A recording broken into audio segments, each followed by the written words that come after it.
Oke, jadi ini tadi saya katakan hari ini ya akan saya jelaskan mengenai materi-materi yang akan disampaikan eh, dalam mata kuliah KSATK atau Kapita Selekta Aneka Tanaman Kebun. Mata kuliah ini diperuntukkan untuk semester 5 ya adik-adik. Nah, khusus adik-adik saat ini sedang menjalani tahun akademik 2021-2022 semester 5 atau semester ganjil. Oke. Nah, ini dokumennya. Saya rasa setiap adik-adik udah sering itu ya mendengar RPS. Nah, untuk mata kuliah semester 5 ini, Kapita Selekta Aneka Tanaman Kebun, ya, itu beban kreditnya 3 SKS adik-adik. Ya, 3 SKS ini dipisah antara beban kredit untuk beban SKS untuk teori, ya, dan beban SKS atau kredit untuk praktek atau praktikum. Ya, satu ini teori, dua ini praktek atau praktikum. Tim dosennya ini, nah jadi tim dosen di yang tertulis ini adalah bukan tim dosen yang mengajar, ya, bukan tim dosen yang menyampaikan materi. Jadi tim dosen di sini adalah dosen-dosen yang menyusun RPS ini ya. Jadi itu ya.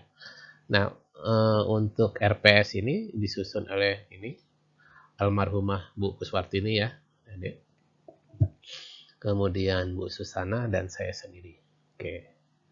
Namun ini bisa digunakan oleh siapapun, dosen siapapun yang mengajar. Jadi bukan hanya oleh ketiga dosen ini ya, tapi oleh siapapun. Deskripsinya ya, penjelasannya ya. Jadi deskripsi ini memuat apa sih yang akan disampaikan secara garis besarnya ya. Jadi deskripsi mata kuliah ini adalah membahas topik-topik terpilih. Nah, jadi judulnya saya sudah Kapita Selekta. Nah, Kapita Selekta itu maknanya pilihan. Jadi dipilih sedemikian rupa ya. Namun yang dipilih tentu saja yang terkait dengan pengolahan hasil tanamannya, adik-adik. Khususnya hasil tanaman kebun ya. Walaupun nanti bukan kemungkinan, ada akan lihat juga bahwa komoditasnya tidak hanya tanaman perkebunan, tapi tanaman-tanaman yang lain juga ya kita masukkan karena kita menganggap itu perlu disampaikan. Ya. Contohnya ini ya, teknologi pengolahan buah. Kemudian nanti di dalamnya teknologi pengolahan pati dan tepung serta modifikasinya. Kemudian pembuatan pengemas ramah lingkungan ya dari beberapa bahan perkebunan serta aspek-aspek teknologi pengolahan rempah ekstraktif. Hasil pembelajaran umumnya diharapkan nanti adik-adik memiliki pengetahuan. Nah, itu satu ya pengetahuannya. Teorinya lah ya gitu ya. Keterampilan, skillnya adik-adik. Nah, ini yang penting ini skill ya. Jadi adik-adik bukan hanya tahu secara teori, misalnya membuat patih atau mengekstraksi patih dari tanaman umbi-umbian. Nanti adik-adik juga harus bisa melakukannya, mengerjakannya secara real, secara nyata ya. Kemudian selain pengetahuan dan keterampilan, adik-adik diharapkan memiliki sifat profesionalisme. Nah, ini yang menurut saya paling penting justru ya. Apa itu contohnya sifat profesionalisme? Tepat waktu. Ya, jadi diharapkan nanti tepat waktu adik-adik masuk. Nanti akan mendidik adik-adik nanti kalau bekerja ya begitu juga harus tepat waktu. Kemudian disiplin ya. Melaksanakan aturan ya, disiplin. Kemudian tanggung jawab ya, misalnya kalau diberi beban pekerjaan praktikum mengolah tepung misalnya ya harus tanggung jawab menyelesaikan pekerjaannya. Kemudian tanggung jawab menyelesaikan laporan praktikumnya. Kemudian apalagi teamwork, kerja sama tim, harus mampu bekerja sama dalam satu tim ya. Nah, itu nanti akan sangat banyak gunanya kalau adik-adik udah terjun ke masyarakat atau sudah bekerja nanti setelah tamat atau selesai dari TPHP. Nah, itu yang penting. Justru kalau menurut saya itu yang harus adik-adik dapat, ya. Karena kalau itu sudah dapat, yang lain akan menyusul, ya. Pengetahuan dan keterampilan itu akan menyusul, ya. Itu yang umumnya, yang khususnya itu terkait dengan topik-topiknya, ya. Jadi secara khusus adik-adik harus memiliki pengetahuan, keterampilan, dan sifat profesionalisme yang terkait dengan mata kuliah ini. Apa itu? Ya, aplikasi, prinsip-prinsip dan teknik pengolahan berbagai buah, pengolahan pati dan tepung, serta teknologi ekstraksi dan enkapsulasi rempah ekstraktif. Metode dan bobot penilaian dalam mata kuliah ini seperti apa? Ya, nah, metode penyampaian atau pembelajaran mata kuliah ini nanti dibagi dua komponen. Saya rasa ini juga sudah tahu. Ada penyampaian secara teori, ada penyampaian secara praktek. Nah, nanti teori ada komponennya tersendiri dan praktek ada, ya. Saya yakin adik-adik ini sudah sangat paham, ya, karena ya kurang lebih sama saja dengan mata kuliah semester sebelumnya yang telah adik-adik jalani. Metode penilaian juga kurang lebih sama, ya. Teori itu mengambil bobot penilaian 40%, sedangkan praktek 60%. Jadi poinnya memang besar di praktek. Tapi kalaupun praktek lebih besar, poinnya jangan dilupakan teori, ya. Praktek juga nanti adik-adik mampu melakukan, ya, sesuatu, mampu melakukan pengolahan, tapi kalau tidak ditunjang teori, nanti adik-adik akan susah kalau menghadapi masalah atau kendala, ya. Jadi harus seimbang. Referensinya banyak adik-adik, ya, bisa adik-adik nanti gali sendiri, cari sendiri, ya. Ini banyak referensinya, ya. Oke. Banyak, ya, saya tidak bisa baca satu-satu. Nanti ini saya upload, adik-adik tinggal download aja di grup. Oke, nah, kemudian materi-materi ini dijabarkan dalam bentuk jadwal pelaksanaan. Nah, untuk suara saya masih bisa didengarkan? Bisa, Pak. Oke. Ya. Oke, baik. Terima kasih, ya. Saya pasti ngecek begitu karena terkadang koneksinya putus, saya tidak tahu. Oke. Jadi saya cek begitu. Jadi kalau untuk program studi TPHP ini, ya, sistemnya adalah 20 minggu, ya. Dalam satu semester kegiatan belajar mengajarnya dilaksanakan dalam durasi atau jangka waktu 20 minggu total, ya. Total itu 20 minggu. 20 minggu itu nanti termasuklah 1 minggunya untuk penyelenggaraan UTS dan 1 minggunya lagi untuk penyelenggaraan UAS, ya, sehingga penyampaian teori khususnya itu hanya tersisa 18 minggu. Oke. Oke. Nah, untuk 18 minggu itu sebagai berikut. Oke, kita mulai dari pertama. Nah, untuk materi pertama ini dilaksanakan dengan durasi waktu pada minggu ke-1 dan minggu kedua. Ini maknanya bukan dalam 2 minggu itu, ya, KSATK itu dilaksanakan, tapi pelaksanaannya ada di minggu pertama dan minggu kedua. Kapan itu minggu pertama? Ya, sekarang ini dianggap minggu pertama, ya. Jadi dimulai dari kemarin tanggal 13 September nanti sampai hari Jumat ini itu dianggap minggu pertama. Minggu kedua bagaimana? Berikutnya. Adik-adik bisa lihat di kalender dan selanjutnya. Nah, untuk topik pertama ini, ya, materinya ini nih. Adik-adik bisa lihat. Ya, materinya ada 2. Kontrak pembelajaran. Ya. Kontrak pembelajaran. Apa itu kontrak pembelajaran? Ya, perjanjian sebenarnya, kan kontrak itu kan perjanjian antara pihak pertama dan pihak kedua. Pihak pertamanya siapa? Anggap saja pihak pertamanya saya sebagai dosen dan pihak kedua adik-adik, atau dibalik juga boleh, ya. Jadi kontraknya apa? Saya harus menyampaikan materi, itu kontrak saya, kewajiban saya. Adik-adik ya mengikuti, ya, mengikuti sesuai aturan-aturan dan hak-hak yang adik-adik dapatkan. Nah, jadi kita terikat kontrak adik-adik ya selama 20 minggu. Oke, makanya karena terikat kontrak itu saya harus menjelaskan ke adik-adik pada kesempatan minggu pertama ini ya. Mengenai apa materi kuliahnya apa, aturan-aturannya apa, dan tata cara dan sistem evaluasi seperti apa. Nah, karena materi ini dilaksanakan dalam bisa minggu ke-1 hingga minggu ke-2, maka untuk minggu pertama ini, untuk hari ini saya cukup menjelaskan ini saja. Kemudian nanti saya lanjut minggu kedua, saya sudah masuk materi. Apa itu materinya ini? Buah dan jenis kerusakannya. Nah, ini insya Allah akan saya jelaskan Selasa depan. Oke, suara saya masih ya? Masih bisa didengar? Bisa Pak. Masih Oke. Pak. Masih Pak. Aman Pak. Aman ya.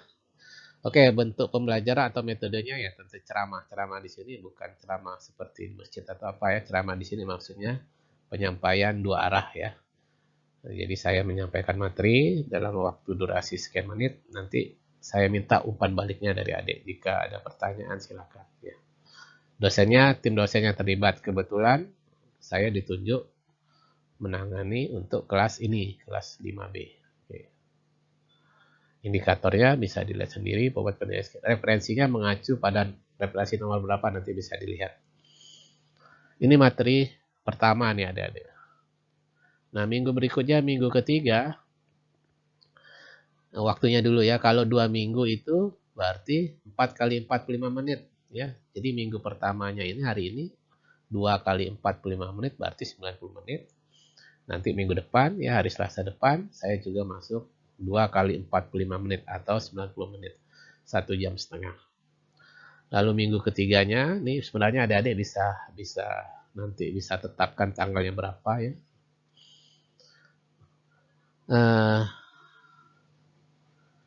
Judul materinya ini. Perlakuan pendahuluan sebelum pengolahan buah. Oke. Kemudian topik berikutnya ya. Sini tertera ya minggu keberapanya. Saya tidak bacakan lagi. Saya langsung bacakan ini saja topik-topiknya. Materinya atau bahan kajiannya. Teknologi pengolahan buah mulai dari pengeringan, pendinginan, penggorengan, dan pemanasan. Kemudian topik berikutnya, teknologi pengolahan buah dengan bahan tambahan. Oke. Kemudian topik berikutnya, materi berikutnya. Adik-adik bisa sesuaikannya dengan minggunya. Teknologi pengolahan patih dan tepung. Ya, di dalamnya nanti ada sub-sub materinya lagi. Jadi materi berikutnya adalah teknologi pengolahan patih dan tepung. Kemudian topik berikutnya adalah kita nanti masuk ke mockup. Mockup itu singkatan dari Modified Cassava Flour. Nah, jadi ini adalah satu teknologi mengolah tepung dari ubi kayu. Cassava itu ubi kayu. Tetapi tepungnya tidak alami lagi, tapi dimodifikasi struktur kimianya. Sehingga fungsionalitasnya lebih meningkat. Nah, saya rasa ini udah umum ini ya mockup ya. Oke. Kemudian dilanjutkan materi berikutnya, modifikasi pati ubi jalar dengan teknik HMT. Oke. Topik berikutnya lagi, pembuatan sodium karboksi metil selulosa atau CMC istilahnya ya. Nah, CMC ini masuk bahan tambahan pangan. Fungsi utama CMC ini sebagai stabilizer. Cuman di sini nanti kita membuat CMC-nya dari limbah. Apa itu limbahnya ini? Dari mahkota nanas. Kemudian topik berikutnya, sudah masuk komoditas yang berbeda ini, yaitu komoditas tanaman rempah. Ya. Jadi di sini nanti ada penjelasan mengenai definisi rempah seperti apa, sejarahnya, potensi ekonominya, dan pengelompokannya. Kemudian topik berikutnya masih tentang rempah, tapi lebih spesifik pada pengolahan rempah dalam bentuk ekstraktif atau rempah ekstrak. Jadi bukan rempah aslinya lagi, bukan lagi seperti misalnya kita masukkan cabenya itu, tapi ekstrak dari cabenya. Oke. Kemudian di sela-sela ini nanti ada minggu UTS ya, saya lupa tadi menjelaskan, ada minggu UTS ya, pada minggu ke-10 kalau tidak salah UTS ya. Kemudian ini pada minggu ke-20 ya, kita masuk yang terakhir ujian akhir semester. Nah, itu teorinya ada ya. Teori perkuliahannya. Dan biasanya kalau ada perubahan nanti disampaikan oleh dosennya sebelum pelaksanaan ya. Sehingga ya terkadang memang begitu ada apa yang kita rencanakan ini nanti di tengah jalan bisa berubah ya. Misalnya durasi waktunya minggunya bisa berubah karena satu kondisi, kemungkinan misalnya ada tanggal-tanggal yang kita libur ya, libur nasional ya, maka berarti tanggalnya juga berubah, itu biasa. Tapi selalu diinformasikan. Nah, berikut ini acara-acaranya. Nah, di sini banyak sekali acaranya, tapi tidak semuanya adik-adik ya. Kalau adik-adik di sini, ini adalah acara-acara praktikum yang pernah dilaksanakan ini.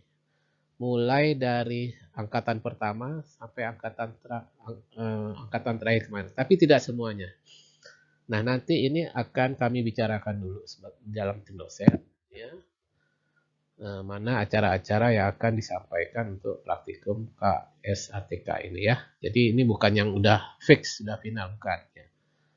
Ya, sampai 21 acara kan nggak mungkin ini semuanya. Dan setiap kali acara ini dilaksanakan memakan waktu, ada yang memakan waktu sampai 2 hari ya. Jadi tidak selalu waktunya singkat. Ada praktikum yang bahkan berlangsung selama 2 hari harus dikerjakan. Ada yang seminggu ya, harus dilihat harus diamati tiap hari. Makanya ini perlu disepakati dulu nanti mana yang akan disampaikan. Suara saya masih jelas di sini? Jelas, Pak. Oke. Nah, adik-adik lihat begitu banyak ragam teknologi pilihan dalam pengolahan tanaman serta produk-produk olahan atau turunannya ya. Mulai dari acara pertama itu pembuatan effervescent, pembuatan food leader, pengolahan buah jeli ya. Kita juga pernah melaksanakan praktikum pembuatan coklat batangan, kemudian proses dekafeinasi kopi, ini pengurangan kadar kafein kopi, pembuatan kopi instan, ya sudah pernah juga, kopi blending, kopi campuran, misalnya dicampur dengan bahan-bahan yang non kopi, ya. Kemudian juga praktikum pembuatan aneka olahan produk lidah buaya, pembuatan patih dari berbagai jenis umbi-umbian, pembuatan tepung mokap, ini ada juga nih pembuatan bakpao ya dari tepung mokap. Jadi ini listnya yang sudah pernah dilakukan. Kemudian produk olahan dari tepung ampas singkong ya, cake, bikin kue ini ya, bolu. Produk olahan dari tepung umbi keladi terfermentasi, pembuatan tepung dari mahkota nanas, kemudian mengambil selulosanya tadi, kemudian dari selulosanya dilanjutkan dengan sintesis atau membuat CMC. Jadi ini tiga tahapan ini ada di acara 14, 15, 16 ini dilakukan jadi satu kesatuan nanti ya. Tepung mahkotanya dibuat dulu, lalu di ekstrak selulosanya, kemudian dibuat CMC-nya. Kemudian lanjut dari mahkota nanas nanti bisa dibuat pengemas yang kita sebut dengan edible film ya. Nah, sampai di acara 17 ini ya, komoditasnya berubah lagi ini nih. Ya, acara 18 sampai 21 ini nanti saya lagi kuliah, taruh di situ aja ya. Sebentar ya adik-adik ya. Brigita. Sini. Sebentar ya adik-adik. Iya, Pak. Sebentar.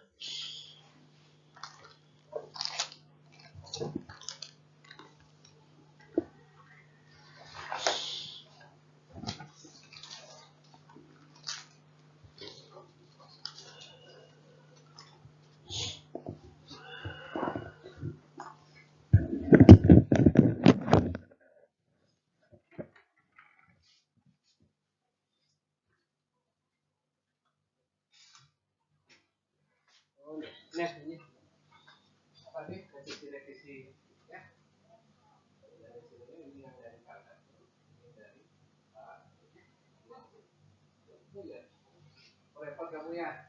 Ya, makasih banyak ya. Ya, sukses ya. Kerjakan semampu kamu dulu ya.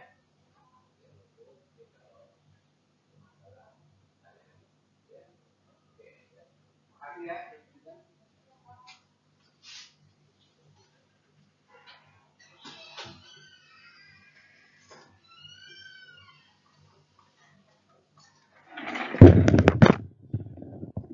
Oke, mohon maaf ada ya. Tadi ada mahasiswa menyampaikan ini revisi tugas akhir. Oke, jadi mulai dari acara 18 ini pengolahan komoditas yang akan diolah sudah berubah. Ya, ini mulai acara 18 ini udah masuk rempah ya dia, rempah. Komoditas rempah. Mulai dari penyulingan minyak siri, kemudian mengekstraksi oleh resin dari rempah, kemudian teknik mengenkapsulasi, membungkus ya, teknik menepungkan rempah, jadi rempahnya nanti bisa jadi tepung, atau minyak asiri oleh resinnya dijadikan tepung ya, dengan teknologi pengeringan semprot. Kemudian minyak asiri dan oleh resin juga bisa ditepungkan dengan teknologi pengeringan beku. Nah ini nggak akan mungkin adik-adik dilaksanakan semuanya ya. Lagi pula acaranya ini membutuhkan waktu yang lama, sehingga nanti akan dipilih-pilih sedemikian rupa. Oke.